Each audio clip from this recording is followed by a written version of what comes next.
ইস্তিগফার এবং তাওবা। ইস্তিগফার তাওবা করার সময় যতবার আমি আস্তাগফিরুল্লাহ ওয়া আতুবু ইলাইহি বলবো, তিনটা কথা এই বাক্য উচ্চারণের সময় তিনটা বিষয় আমার মাথায় রাখবো, মনে রাখবো, চিন্তায় রাখবো, আমার আবেগ অনুভূতিতে রাখবো। এক নম্বর, ইস্তিগফার মানে ক্ষমা প্রার্থনা করা। আস্তাগফিরুল্লাহ মানে হে আল্লাহ আমি আপনার কাছে ক্ষমা প্রার্থনা করছি, ওয়া আতুবু ইলাইহি আপনার কাছে আমি তওবা করছি।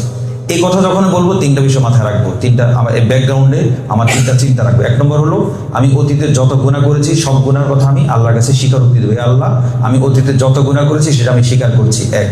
দুই নম্বর হলো এই যে গুনাহ করলাম সেটার কথা আমি অন্তরে অনুতপ্ত হব, লজ্জিত হব, দুই নম্বর। তিন নম্বর হলো ভবিষ্যতে আমি আর গুনাহটা করব না, এই মর্মে সংকল্প করব। যখন আমি আস্তাগফিরুল্লাহ ওয়া আতুবু ইলাইহি বলবো তখন এই তিনটা চিন্তাকে মাথায় রেখে বলবো, তাহলে ইনশাল্লাহ আস্তাগফিরুল্লাহ বলাটা আমার ফলপ্রসূ অর্থবহ হবে। আল্লাহ তাআলা আমাদেরকে এই তিনটে বিষয়কে মাথায় রেখে যে আমি অতীতে যত গুনাহ করেছি আল্লাহ মনে মনে আমি আপনার কাছে স্বীকার করছি, দুই নম্বর আমি গুনাহগুলোর জন্য অত্যন্ত অনুতপ্ত লজ্জিত, তিন নম্বর আমি আর গুনাহ করব না। এই তিনটা চিন্তাকে মাথায় রেখে অন্তত একবার আমরা আস্তাগফিরুল্লাহ ওয়া আতুবু ইলাইহি বলি। আল্লাহ তাআলা আমাদের তওবাকে ইস্তিগফারকে কবুল করুন, আমিন।